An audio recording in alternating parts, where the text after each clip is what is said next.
Hello friends, तर स्वागत आहे तुमचं आपल्या या यूट्यूब चॅनलवरती. मित्रांनो, चॅनलवर नवीन असाल तर चॅनलला सबस्क्राईब करा आणि अशाच नवनवीन अपडेट्स पाहत राहा. विहान, उद्या आपल्या प्रोजेक्टचा निकाल आहे. काय वाटतं तुम्हाला, काय असेल? प्रिशा त्याच्या शेजारी बेडवर बसत विचारते. माहीत नाही, पण यावेळी हा प्रोजेक्ट आपल्याच कंपनीला मिळणार हे निश्चित आहे, विहान आत्मविश्वासाने म्हणतो. यावेळी तुम्ही स्वतः संपूर्ण लक्ष कामावर केंद्रित केलं आहे, त्यामुळे मला ही खात्री आहे की तो आपल्याच कंपनीला मिळेल. एनिवेज बेबी, हे चर्चा करण्यासाठी योग्य वेळ नाही. हे आपलं बेड टाईम आहे, विहान थोडा खट्याळपणे म्हणतो आणि तिला जवळ ओढतो. तो तिच्या नाईटीची गाठ हळूच सोडतो आणि तिच्या ओठांवर आपले ओठ टेकवतो. त्या थंडगार वाऱ्याच्या सानिध्यात, मंद अंधारात तिच्या ओठांतून हलके हलके उसासे बाहेर पडू लागतात.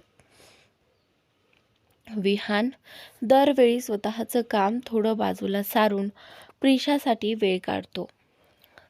दिवसा वेळ मिळाला नाही तरी रात्रीचा प्रत्येक क्षण तिच्यासोबत घालवायचा त्याचा हट्ट असतो. प्रिशाला त्याचं हे वागणं फारच आवडतं. तिचं आयुष्य आता पूर्ण झालं आहे असं तिला वाटू लागलं होतं. आई, बाबा, आजोबा एवढंच नव्हे तर एवढं प्रेम करणारा नवरा, लाडकी मुलगी आणि एक भाऊसारखा दीर, जो तिच्या बहिणीवर प्रेम करत होता. आता काही दिवसात ती बहीण जाऊबाई होणार होती, त्यामुळे प्रिशा प्रचंड आनंदात होती. आज कविताची हळद होती. घरात लगबग सुरू होती, कारण लग्नही घरातच होतं. संध्याकाळचे 7 वाजले होते आणि 1 तासात हळदीचा कार्यक्रम सुरू होणार होता. दिशा, प्रिशा, मयंक, मितेश आणि मॉन्टी कविताच्या रूममध्ये बसले होते आणि दिशा, प्रिशा तिला समजवण्यात मदत करत होत्या. त्या दोघी पिवळ्या साड्यांमध्ये सजून झळकत होत्या. मयंक, मितेश, आकाश आणि मॉन्टीही सजून तयार होते. पण आज कविता आणि आकाश दोघेही शांत होते. कविताची हळद असूनही आकाश गहिवरलेला होता. त्याला समजत नव्हतं की स्वतःच्या प्रेमाला असं दुसऱ्याच्या हवाली कसं करायचं. कविता तयार झाली खरं, पण तिचं मन मात्र धडधडत होतं. कालच आकाशने तिला प्रेमाचं कबुली दिली. जरी तिने नकार दिला होता तरी मनाच्या एका कोपऱ्यात तो अजूनही होता आणि आता तो कायमचा दूर होणार होता. कविताची तयारी पूर्ण झाली. दिशाने तिच्या डोळ्यात काळजाचा तीठ लावला आणि तिला खाली घेऊन आली. समोर आदित्य आधीच बसलेला होता. आकाश, मयंक, मितेश आणि मॉन्टीही मागून आले. त्यांचा मूडही आज भारी नव्हता. कविता दुसऱ्याशी लग्न करणार हे पाहणं त्यांच्यासाठी कठीण होतं. दिशाने कविताला पाटावर बसवलं. कविता न डोळे उघडून तिच्याकडे पाहिलं आणि त्या क्षणी तिच्या डोळ्यातलं पाणी पाहून दिशा आणि प्रिशा दोघीही भावुक झाल्या. इतका वेळ त्या तिला तयार करत होत्या, पण आता तिच्या नजरेतील भावना त्याच्या हृदयाला भिडली. कविताच्या डोळ्यात अश्रू तरळले. दिशा तिच्या पायाशी बसली. कविताने तिचा हात घट्ट पकडला आणि मान हलवून नको रडूच असा इशारा दिला. दिशाच्याही डोळ्यात अश्रू आले. तिने कविताचे अश्रू पुसले आणि डोळ्यांनीच तिला धीर दिला. आता आदित्यच्याही नजरा त्या भावनिक क्षणाकडे वळल्या, पण त्याने ते दुर्लक्षित करत मितेशकडे पाहिलं. मितेश कविताचं निरीक्षण करत होता. थोड्याच वेळात घरातल्या सगळ्या बायका पुढे आल्या आणि हळदीची विधी सुरू केली. आदित्यला आधी हळद लावण्यात आली आणि त्यानंतर त्याची उष्टी हळद दिशाच्या हाती देण्यात आली. दिशा काहीतरी विचार करत होती. तिने आकाशला आवाज दिला. आकाश मागून आला आणि दिशा जाणीवपूर्वक पडण्याचा बहाणा करत त्याच्यावर हळदीचा बाऊल फेकला. बाऊल त्याच्या गालाला लागून खाली पडला आणि थेट कविताच्या समोर आला. मयंकने दिशाला पकडलं. ती पडली नाही, पण आकाशचा गाल कविताच्या गालाला थेट लागला. कविताने डोळे मिटले आणि तिच्या चेहऱ्यावर काहीसं समाधान दिसू लागलं. आकाशला प्रश्न पडला, ती आनंदी का वाटते? तेवढ्यात कविताचे वडील आले. आकाश, बाळा तू ठीक आहेस ना? हो काका, मी ठीक आहे. आणि सॉरी कविता, माझी उष्टी हळद तुला लागली, आकाश म्हणाला, डोळ्यात पाणी घेऊन. ते क्षण त्याच्यासाठी स्वप्नवत होते, पण आता ती दुसऱ्याची होणार होती. त्याने स्वतःला सावरलं. आदित्य त्याच्याकडे पाहत होता. डोळ्यात हसू होतं. पण का? आकाशने ते सर्व दुर्लक्ष करून मितेशच्या शेजारी उभा राहिला. मितेश गालात हसत होता. सगळ्यांना आता दिशाची खेळी लक्षात आली होती. नंतर कविताची आई पुढे आली. तिने तिला टिळा लावला, ओवाळून घेतलं आणि डोळ्यातून टपटप अश्रू वाहत पायावर, हातावर आणि गालावर हळद लावली. त्यानंतर इतर बायकांनीही हळद लावली. आता दिशा, प्रिशा, मयंक, मितेश, मॉन्टी आणि आकाश पुढे आले आणि कार्यक्रमात गाणं सुरू झालं. दिशा पुढे आली आणि कविताला टिक्का लावून तिला हाताने हळद लावली. पण यावेळी कविताच्या चेहऱ्यावर आनंद होता आणि त्याचं कारण दिशाला ठाऊक होतं. दिशा पुढे झाली आणि कविताच्या कपाळावरती ओठ टेकवलं. अशीच कायम खुश राहा. तुला रडताना आम्ही कोणीही पाहू शकत नाही, आकाशसुद्धा नाही. तिने आकाशचं या शब्दावर जोर दिला. तसं कविता तिच्याकडे पाहून थबकली. दिशा हलकेच हसली आणि उठून निघून गेली. प्रिशा आता कविताच्या समोर आली आणि तिनेही हळद लावली. तुला माहीत आहे कविता, आपण कित्येक वर्ष एकत्र होतो, म्हणूनच तुला आम्ही अगदी नीट ओळखतो. आणि मित्र कशासाठी असतात माहिती आहे? सगळं दुःख वाटून घेण्यासाठी. तुझ्या आयुष्यात काय चाललंय हे तू बोलत नसलीस तरी आम्हाला समजतंय. आणि तुला रडताना बघणं आमच्याच काय कुणालाच जमत नाही. आम्हाला सगळ्यांना फक्त तुला हसताना बघायचं आहे. असं म्हणत प्रिशाने तिच्या गालावर हळद लावली आणि हसत निघून गेली. मग मयंक आला, जवळ बसला आणि हळद घेत म्हणाला, कविता, हळद ही नवऱ्याची उष्टी लागते आणि आज तुला तुझ्या होणाऱ्या नवऱ्याचीच उष्टी हळद लागते. कायम खुश राहा, कारण तुझ्या आयुष्यात आनंद आलाय. प्रत्येक क्षण पुरेपूर जग. असं म्हणत तो गालातल्या गालात हसत निघून गेला. नंतर मितेश आला. कविताने त्याच्याकडे पाहून हसली. तोही हसला. त्याने हळद घेतली आणि तिच्या गालावर लावली. आत्तापर्यंत खूप रडलीस, पण आता मी तुला रडू देणार नाही, हा माझा शब्द आहे. कविता, मनातली गोष्ट ज्यांना समजत नाही त्यांना ती सांगावी लागते, पण आपलं कनेक्शन मनाचं आहे.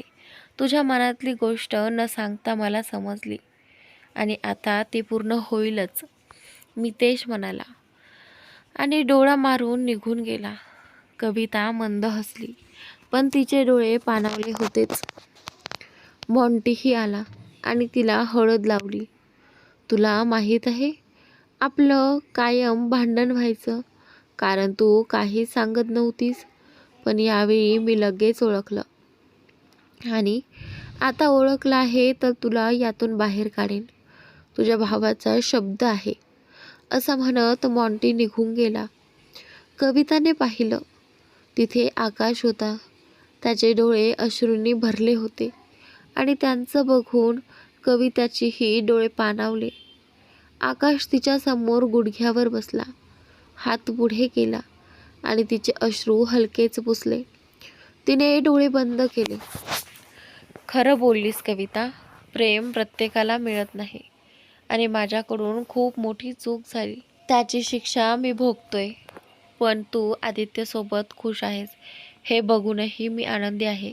तू मला नाही मिळालीस तरीही मी तुझ्यावरच प्रेम कायम जपून ठेवीन.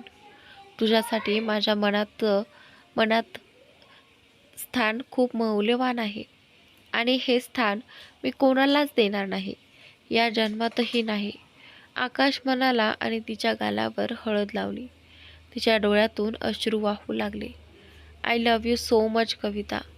आज शेवटचं बोलतो, कारण तू आता माझ्या आयुष्यात नसेल. हे स्वीकारण्यासाठी आकाश डोळे पुसत म्हणाला आणि उठून गेला. I love you too Akash. I really love you so much. Kavita मनात पुटपुटली. हळद समारंभ पूर्ण झाला. सर्वजण डान्स करत होते. कविताला घेऊन दिशा रूममध्ये गेली आणि तिला फ्रेश व्हायला सांगितलं. कविता बाथरूममध्ये गेली आणि शॉवरखाली उभी राहिली. तिच्या डोळ्यातून अश्रू ओघळत होते, पण पाण्यामुळे ते आता दिसत नव्हते. उद्या आपण आदित्यच्या आयुष्यात कायमचा प्रवेश करू, त्याची अर्धांगिनी म्हणून, आणि हा माझा प्रवास इथंच संपेल. हा विचार तिच्या मनात फिरत होता आणि अश्रू अजूनही वाहत होते. आकाश एकटाच खोलीच्या बाल्कनीत खूप वेळ बसला होता. रात्रभर झोपच लागली नव्हती. विचार येत होते की आज कविता कायमची आदित्य मेहताची होणार होती. आता डोळ्यातले अश्रूही आटले होते. दुःख मनात साठून राहिलं होतं आणि बाहेर पडायचं नावच घेत नव्हतं. दारूही पिऊ शकत नव्हता, कारण आज तिचं लग्न होतं. विचार करत करत डोकं सुजून गेलं होतं. शेवटी त्याने एक निर्णय घेतला. आज शेवटचं तिच्याशी बोलायचं आणि कायमचं अमेरिका गाठायची. तो आवरणं सुरू करतो. कविता देखील रात्रभर झोपली नव्हती. ती शांत शांत होती. आज तिचं लग्न होतं. लग्नाचं जोड तिच्या समोर होतं आणि तिला सजवायला मेकअप आर्टिस्ट आणि तिच्या मैत्रिणी आल्या होत्या. ती फ्रेश झाली होती, पण अंगी अजिबात उत्साह नव्हता. जणू काही या लग्नाशी तिचा काही संबंध नाही असा तिचा भाव होता. मेकअप आर्टिस्टने तिला निळ्या निळ्या रंगाची नऊवारी साडी नेसवली होती. गुलाबी ब्लाऊज होता. केसांमध्ये मोगऱ्याचे गजरे लावून अंबाडा घातला होता. आता तिचा मेकअप सुरू झाला, पण मेकअप करताना आर्टिस्टचं लक्ष तिच्या डोळ्यातून वाहणाऱ्या अश्रूकडे गेलं. मॅम, प्लीज रडू नका, तुमचा मेकअप खराब होईल, असं म्हणत तिने टिशूने अश्रू पुसले. काय वेळ आली, रडायलाही परवानगी नाही, कविता मनातच म्हणाली आणि दीर्घ श्वास घेऊन शांत बसली. मेकअप आर्टिस्टने तिचा हलकासा मेकअप केला. आधीच दुधासारखी गोरी कविता त्या लुकमध्ये अजूनच खुलून दिसत होती. सोन्याच्या दागिन्यांनी सजवून तिला तयार केलं आणि सगळेजण निघून गेले. आता कविता खोलीत एकटीच बसली होती. तेवढ्यात दरवाजा हळूच उघडला. तिची आई आत आली. गालावर हलकं हसू आणि डोळ्यात अश्रू. ती कवितेसमोर उभी राहिली. माझं बाळ खूप गोड दिसतंय, कोणाची वाईट लक्ष लागू नये, असं म्हणत तिने कवितेच्या गालावर काजळाचा टिळा लावला. पण स्वतःचे मित्र मात्र भरून आले होते. आई, कविता हळूच म्हणाली आणि तिच्या डोळ्यातले अश्रू पुसले. आईने तिला घट्ट मिठी मारली. त्या प्रेमाच्या मिठीत कविता डोळे मिटून बसली. आईची मिठी म्हणजेच जगातलं सर्वात मोठं आश्वासन. आज मात्र कवितेला या मिठीत लपून बसावंसं वाटत होतं, कारण हे लग्न तिला खरंच करायचं नव्हतं. बाळा, लहानपणापासून तू आमच्यासोबत राहिलीस. आम्ही जिथं गेलो तिथे तू हातात हात घालून आलीस. कधीही आईबाबांना सोडलं नाहीस. पण आज तू एकटी जात आहेस तुझ्या नवऱ्याच्या घरी. तिथे सगळे मिळेलच असं नाही.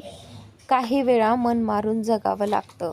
पण मला खात्री आहे, माझं बाळ शहाण्यासारखं सगळं सांभाळेल, असं म्हणत आईने तिच्या गालावर ओठ टेकवले. आई, असं म्हणत कविता हुंदका देत आईच्या कुशीत रडू लागली. रडू नकोस बाळा, हा दिवस तर प्रत्येक मुलीच्या आयुष्यात येतोच. तू फार लांब थोडी चालली आहेस. जेव्हा वाटेल तेव्हा परत ये. थांबवणार कोण आहे तुला, आई म्हणाली, पण तिचेही डोळे भरून आले होते. आणि त्याच नंतर तेवढ्यात कोणीतरी आईला हाक मारली. तिने डोळे पुसले, कवितेच्या कपाळावर ओठ टेकवले आणि तिथून निघून गेली. कविता पुन्हा एकटीच खाली बसली. आईबाबांना सोडून जायचं होतं, आकाशला विसरून जायचं होतं. या सगळ्याची भावना पुन्हा तिला सतवू लागली. आणि मग काल मितेश जे शब्द बोलून गेला होता ते आठवून तिला थांबवणं अशक्य झालं. ती पुन्हा जोरात रडू लागली. कवितानं दोन्ही हातांनी चेहरा झाकला आणि ती थरथरत रडत होती. तिच्या मनात एकच भावना पेटली होती, सगळं काही संपलं आहे. आकाश आता तिच्या आयुष्यातील फक्त एक भूतकाळ उरला होता आणि ती भावना आत खोलवर कोरली गेली होती. लग्नाच्या तयारीत सगळं घर रंगून गेलं होतं. आदित्यही तयार झाला असेल, कितीतरी स्वप्न उराशी बाळगली असतील त्याने, पण ती मात्र आज भूतकाळाच्या सावलीत गडलेली होती. विसरण्याचा कितीही प्रयत्न केला तरी त्या आठवणी मनातून जात नव्हत्या. आरशात स्वतःकडे पाहिलं तर चेहरा निस्तेज वाटत होता. तेवढ्यात दरवाजावर टकटक झाली. डोळे पुसले, पण लालसरपणा लपला नाही. समोर आकाश उभा होता, सुटात सजलेला, पण चेहऱ्यावर वेदनेची एक खोल छाया होती. त्याने दरवाजा बंद केला आणि शांतपणे तिच्या जवळ आला. डोळ्यातलं दुःख त्याने शब्दांशिवाय व्यक्त केलं. त्याने हळूच तिचे अश्रू पुसले, पण स्वतःच्या डोळ्यातला एक थेंब गालावर ओघळला. ती नजर चुकू शकली नाही. त्या अश्रूने पुन्हा कविताचं मन भरून आलं. हळूच पुढे येऊन त्याने तिच्या कपाळावर ओठ टेकवले आणि तिने त्याच्या कॉलरला घट्ट धरून ठेवलं. तो बाजूला झाला आणि तिच्या डोळ्यात पाहत म्हणाला, कविता. त्याचा हाक तिच्या हृदयाच्या तळाशी पोहोचली. ती नजर वर करून त्याच्याकडे पाहत होती, पण त्या डोळ्यात अजूनही तिचं प्रतिबिंब झळकत होतं आणि ती स्वतःला विचारत होती, हे सगळं माहीत असूनही आपण लग्न करत आहोत. कविता, रडू नकोस. तुला माहीत आहे, मला तुझं अश्रू पाहवत नाही. तू माझी नाही झालीस तरी प्रेम संपत नाही, ते मनात आहे कायमचं. तुझं लग्न झालं तरी माझ्या मनातली जागा कुणालाही देऊ नकोस. असं म्हणताच कविता हमसून रडली आणि आकाशला घट्ट मिठी मारली. आकाश, मला माफ कर. मी खोटं बोलले. त्या दिवशी राग अनावर झाला आणि अहंकार आड आला, पण माझं प्रेम त्याहून मोठं आहे. माझं खरं प्रेम फक्त तुझ्यावर आहे, आदित्यवर नव्हतंच, कधीच नाही. मी फक्त तुझ्यावरच प्रेम केलं आहे. आकाश, जेव्हापासून प्रेम म्हणजे काय ते समजायला लागलं, तेव्हापासून माझ्या आयुष्यात फक्त तूच आहेस. कविताचं सगळं ऐकून आकाश क्षणभर स्तब्ध झाला. त्याला आधी जाणवत होतं हे, पण आता त्या शब्दांनी ते स्पष्ट झालं. त्याने तिचे अश्रू पुसले, तिच्या गालावर ओठ टेकवले आणि शब्द न बोलता बाहेर निघून गेला. कविता मात्र तिथेच खाली बसून राहिली, निशब्द होती, भावनांनी गलबलून गेलेली. बाहेर उभ्या असलेल्या 6 जणांनी हे ऐकलं आणि त्यांना प्रचंड आनंद झाला. नंतर कविता उठली, साधा ड्रेस घातला आणि बाहेर आली. दिशा आणि प्रिशा काहीतरी बोलत होत्या, पण ती येताच शांत झाल्या. कविताने त्यांच्याकडे पाहिलं आणि मग आरशात स्वतःकडे पाहिलं. कविता, डोळे इतके लाल का झालेत? अजूनही रडलीस का? प्रिशाने विचारलं. नाही ग, साबण गेलाय डोळ्यात. चोळे तर लाल झाले असतील, असं म्हणत कविता स्पष्ट खोटं बोलली. कविता, खोटं बोलायचे क्लासेस जॉईन केलेच वाटते. आम्हालाही सांग, आम्ही पण जॉईन करू, दिशा म्हणाली तिच्या डोळ्यात बघत. मी का खोटं बोलेन आणि मी का रडू? उद्या माझं लग्न आहे. लग्न ठरलेली मुलगी रडत नाही, ती खुश असते. कविता म्हणाली. हो, पण तू रडतेस, रोज रडतेस आणि तुला वाटतं आम्हाला कळत नाही. अगं 10 वर्ष झाली आपली मैत्री आहे. 11वीत एकत्र आलो तेव्हापासून आजपर्यंत. आणि तुला वाटतं आम्ही ओळखणार नाही? का रडतेस हे कळणार नाही, प्रिशा म्हणाली. त्यांच्या या बोलण्याने कविताचा संयम सुटत चालला होता. ती पुन्हा केव्हाही रडायला लागेल अशी अवस्था झाली होती तिची. दिशा, प्रिशा प्लीज, खूप उशीर झालाय, आता झोपा, उद्या खूप गोष्टी आहेत, कविता शांतपणे म्हणाली. तर आता दुसऱ्या दिवशी चारही बाजूंनी मंत्र सुरू होते. कविता आता शांत होती. फेऱ्यांसाठी उभे राहा असे पंडितजीने सांगितलं. तसं आदित्य उभा राहिला. दिशाने कविताला अलगद उभं केलं. कविताच्या वडिलांनी तिची गाठ बांधली आणि फेरे सुरू झाले. पण कविता पुन्हा अस्वस्थ झाली, कारण आकाश कुठेच दिसत नव्हता. तिच्या मनात प्रचंड राग उसळला होता. त्याच दरम्यान त्याच फेऱ्या पूर्ण झाल्या आणि आता कविता पुढे झाली आणि उतरलेले फेरे पूर्ण झाले. फेरे संपल्यावर कविताचे डोळे पाणावले.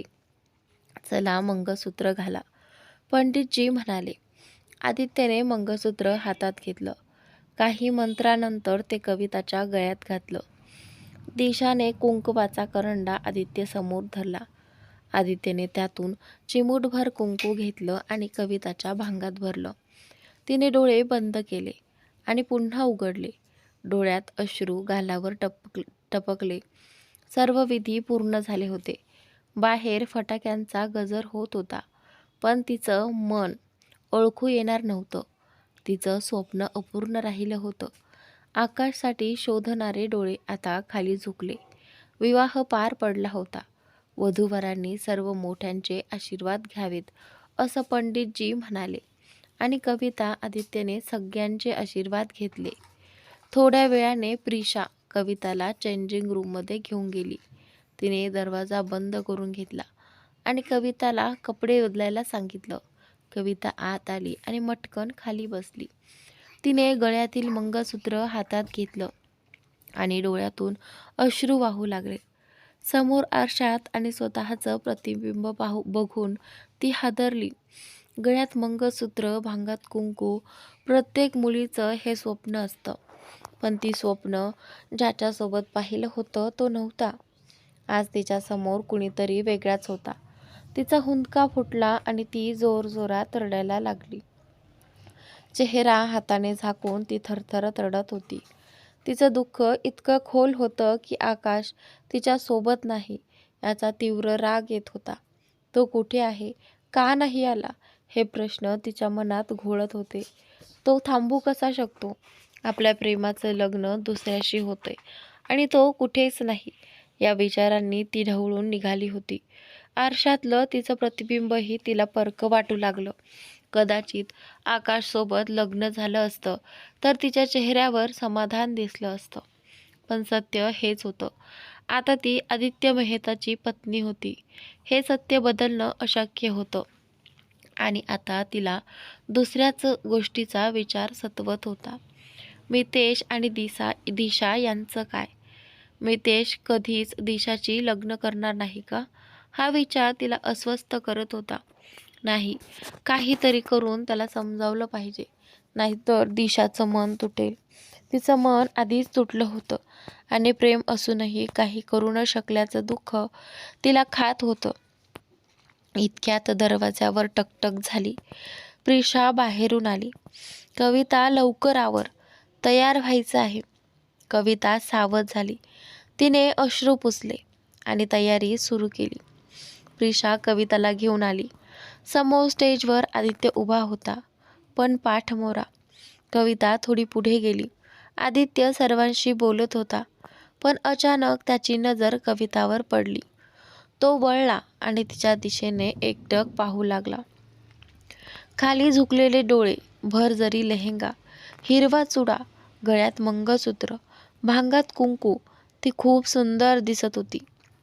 आता तिने फक्त एकच इच्छा मनात धरली होती, आता ज्याच्यासोबत संसार सुरू होणार आहे त्यानं तरी माझं मन ओळखावं असं कविताला वाटतं. कविता चालतच होती. तेवढ्यात ती कोणाला तरी धडकली. तिने लगेच वर पाहिलं तर समोर आदित्य होता, पण वेगळ्या कपड्यांत, ब्लेझर आणि शर्टमध्ये. मग स्टेजवर कोण आहे ज्याने शेरवानी घातली आहे? हे काय चाललंय? असं म्हणत तिने पटकन स्टेजकडे पाहिलं आणि तिचे डोळे विस्फारले. डोळ्यातून घळाघळा पाणी वाहायला लागलं. आकाश? तिच्या तोंडून आपसुकच निघालं आणि लगेच तिला काही वेळापूर्वी झालेलं लग्न आठवलं. आदित्यच्या जागी आकाश होता. म्हणजे तिला लग्नाच्या वेळेस आदित्यचा चेहरा दिसलाच नव्हता, कारण त्याचा चेहरा झाकलेला होता. आता तिला सर्व समजलं. तिचं लग्न आकाशसोबतच झालं होतं. हे लक्षात येताच ती प्रचंड आनंदी झाली आणि जिन्यांवरून जोरात धावत खाली आली. स्टेजकडे पळत सुटली आणि त्यानंतर आजूबाजूला लोक तिला बघतायत, काय बोलतायत याचं तिला काहीच भान नव्हतं. ती धावत आकाशजवळ आली आणि जणू गाडीला ब्रेक मारावा तशी थांबली. आकाश तिच्याकडे हलकी स्माईल करत बघत होता. तिने रागाने त्याच्या कानाखाली एक झापड दिली. आकाश गोंधळून गेला, पण त्याच क्षणी तिने त्याला घट्ट मिठी मारली. त्याच्या मिठीत ती जोरजोरात रडत होती आणि आकाशनेही तिला घट्ट मिठीत घेतलं. त्याचे डोळेही पाणावले होते. हे सगळं बघून मितेश, दिशा, मयंक, प्रिशा, मॉन्टी, आदित्य, कविताचे आई बाबा आणि आदित्यचेही आई बाबा सगळेच आनंदाने हसत होते. कविता थोडी बाजूला झाली आणि रागाने आकाशकडे बघून म्हणाली, किती शोधलं तुला, कुठेच दिसला नाहीस. किती घाबरले होते मी बावळट. कविता आकाशला म्हणते, अगं मूर्ख, कुठे गेलो असतं तर तुझ्याशी लग्न कसं केलं असतं? आकाश म्हणाला आणि कविता हसली आणि पुन्हा त्याला मिठी मारली. आणि त्यानंतर, कविता, आपल्याला सगळे बघतायत, आकाश हळूच म्हणाला. कविताने आजूबाजूला पाहिलं. खरंच सगळे पाहत होते. ती थोडीशी लाजली आणि बाजूला झाली. पण लगेच तिला प्रश्न पडला. आपलं लग्न तर आदित्यसोबत ठरलेलं होतं, मग अचानक आदित्यच्या जागी आकाश कसा आला? तिने आकाशला विचारलं. आकाशने मितेशकडे पाहिलं. मितेश हसत स्टेजवर आला आणि त्यानंतर, झालं असं की इतके दिवस तू रडत होतीस आणि आम्हाला ते बघवत नव्हतं. तू तुझं प्रेमही कबूल करत नव्हतीस, म्हणून काही करता येत नव्हतं. पण तुझ्या मेहंदीच्या रात्री आमचा प्लॅन आदित्यला भेटण्याचा होता. त्याला भेटून सगळं सांगितलं. आम्हाला वाटलं तो नाही मान्य करणार, पण तो समजूतदार निघाला. त्याचे आई बाबाही तयार झाले. हे सगळं आदित्यच्या घरीच ठरलं होतं. काका काकींना सांगणं बाकी होतं. त्याच दिवशी तू आकाशला खूप सुनावलं. तेव्हा वाटलं आमचा प्लॅन फसला, म्हणून आम्ही थोडे दिवस वाट पाहायचं ठरवलं. संगीताच्या दिवशी आकाशच्या नजरेत प्रेम स्पष्ट दिसत होतं, म्हणून आम्ही आदित्यला तुझ्या रूममध्ये पाठवलं. तो नेकलेस घालताना जेव्हा तो तुझ्या जवळ आला तेव्हा तू अस्वस्थ झालीस हे आदित्यला समजलं आणि बाहेरून आकाशने ते पाहिलं. बिचारा अजून तुटून गेला.